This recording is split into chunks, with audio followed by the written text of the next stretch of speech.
School کے پرانی یادوں کو تازہ کروں. اتفاق سے میں پچھلے ہفتے سے کھڑا ہو گیا. پرسوں میں اس قابل کھڑا ہو گیا. راج بھی نہ ہو, ڈاکٹر بھی اجازت دے رہے تھے, میں گھر پر اجازت دے رہے تھے. لیکن یہ ہے کہ اجاز صاحب کی محبت کا تقاضا تھا. میں نے کہا کہ انشاءاللہ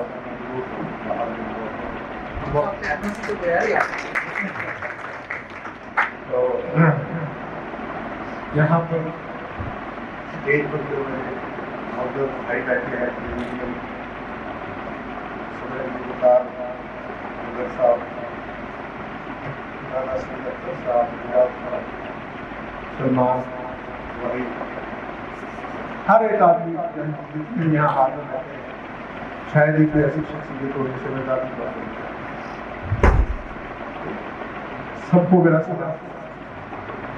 اور سب سے زیادہ مجھے خوشی ہوئی ہے جان بخاری صاحب کے والد صاحب اور ان کے کندھوں پر چھو کر مجھے سب سے زیادہ خوشی ہوئی, کیونکہ ہمارا جو بچپن تھا وہ ہم نے ان کی گود میں گزارا. یہ ماشاء اللہ اللہ نے سلامت رکھے. اس وقت کی یہ دور جوان میں ہم چھوڑے تھے, تو انہوں نے طرف کی ہے کہ ہر قدم پر ہماری رہنمائی کی, مدد کی. تو میں سمجھتا ہوں کہ ہم خوش نصیب ہے کہ ان کا وجود جو ہے اس وقت ہمارے لیے نہ صرف یہ ہے کہ اسٹرینتھ کی علامت ہے بلکہ برکت کی علامت ہے. اللہ تعالیٰ اجاز گیلانی صاحب یہ جو کتاب ہے کینیڈا کہانی ہے, میں نے بھی یہی یاد کی ہے کیونکہ بعد میں ہوا تو یہ انہوں نے لکھا ہے کہ 20 کہانیاں ہیں.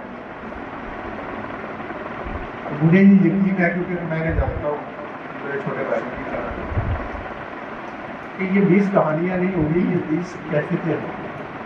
میں پڑھی نہیں, میں جج کر سکتا ہوں ان کا دیکھنے کا انداز, ان کا سوچنے کا انداز. انہوں نے معاشرے کے وہ ایک ملٹی کلچرل سوسائٹی ہے کینیڈا جو ہے, پاکستان اور کینیڈا کا کافی جائزہ لے تو شاید ہی کہیں کوئی مماثلت نظر آتی ہے. تو انہوں نے وہاں پر اس سوسائٹی کو جس انداز میں محسوس کیا ہوگا, وہاں جو انہوں نے دل کی کیفیتیں دیکھی ہوں گی, لوگوں کے خاندان والوں سے مسائل دیکھے ہوں گے, مجھے یقین ہے کہ انہوں نے بہترین انداز میں اپنے اوپر گفتگو جو ہے اپنی کہانی میں نصیب ہوگی. یہ مجھے میرا یقین ہے, کیونکہ جو ادیب ہوتا ہے نا, شاعر ہوتا ہے, ادیب ہوتا ہے, ان کے سوچنے کا انداز, ان کے دیکھنے کا انداز عام لوگوں سے کبھی مختلف ہوتا ہے. عام لوگ دنیا کو اور انداز سے کرتے ہیں, انہوں نے دنیا کو اور انداز سے. تو میں سمجھتا ہوں کہ ہم خوش قسمت ہیں, خاص طور پر اہل چونیا خوش قسمت ہیں. اس دھرتی سے ایسے سپوتوں نے جنم لیا ہے کہ جنہوں نے ہر شعبہ زندگی میں پیش کیا,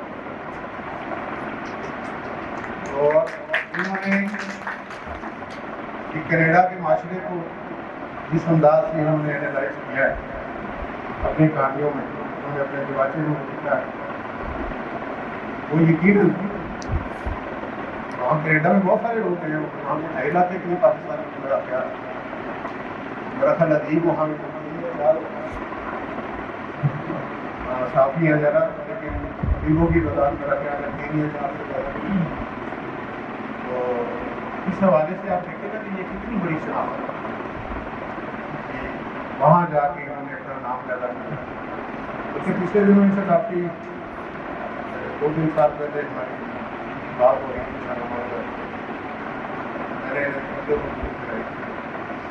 میں نے کہا کہ وہاں جو سکھ کمیونٹی ہے آپ انہیں فوکس کریں.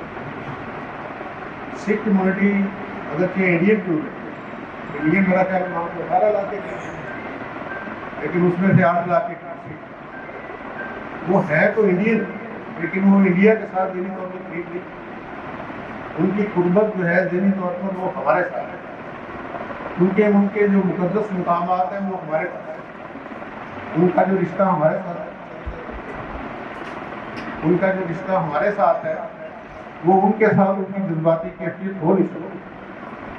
تو اگر ہمارے 2.5 لاکھ پاکستانی اور وہ 8 لاکھ سکھ ہیں، انہیں ہماری کئی قدریں ایسی مشترک ہیں، خاص طور پر پنجابی ادب کے حوالے سے، پنجابی کلچر کے حوالے سے، کہ وہ ہماری بہت بڑی سٹرینتھ بن سکتی ہے ہمارے ملک کے لیے، ثقافتی طور پر بھی، اقتصادی طور پر بھی اور سیاسی طور پر بھی ہماری طاقت ہے.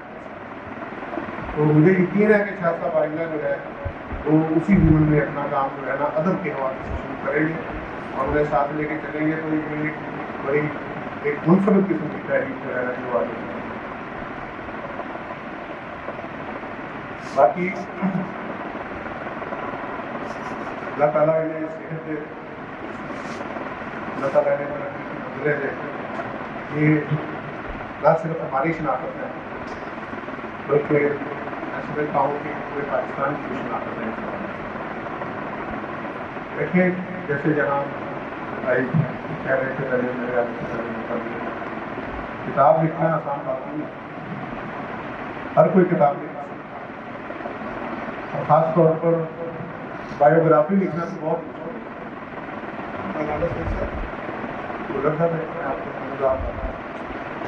ملک سعید حسین صاحب ان کے ساتھ ہمارا بہت اور ایک دفعہ میں نے ملک سعید صاحب سے کہا ہوا، بہت بڑے وکیل تھے، لاہور کی بہت بڑی شخصیت ہے، پارٹی کے جنرل سیکرٹری رہے، بھٹو کے بڑے زیادہ رہا. لیکن وہ بات بتا رہے تھے کہ میں میرے بچپن میں قائد اعظم کو بامبے میں ہماری رہتی تو ہم جس محلے میں ہم رہتے تھے اسی محلے میں قائد اعظم کے حوالے سے انہوں نے کچھ ایسی میں نے انہیں کہا ملک صاحب آپ نے اپنی بایوگرافی کی نہیں، آپ کے پاس تو بچپن سے لے کر تک، اور واقعی ان کے پاس ہسٹری یہ جو گواہ ہے مطلب واقعے کے اور واقعات کی شاید ہی کوئی ایسی شخصیت ہوتا ہے. کہنے لگے ڈاکٹر صاحب کرنے گا یہ ٹھیک ہے بہت فرق ہوتی ہے، لیکن میں جھوٹ سچ جو ہے نا سچ جو ہے نا وہ مجھے بھی برداشت ہے. آپ کو پتا ہے وہ کس طرح انہیں کہا کہ میں نے سچ لکھا نا تو سب سے پہلے میرے گھر والے ہی میرے دشمن. تو یہ میں اس طرح بات کر رہا ہوں کہ یہ کتاب لکھنا جو ہے نا بڑے حوصلے کی بات ہے. ظاہر ہے کہ آپ اس پر ایک رائے دے رہے ہیں، بایوگرافی تو خیر بہت مشکل بات ہے، اس میں تو بندے کو اپنے آپ کو پیش کرنا پڑتا ہے احتساب کے نام.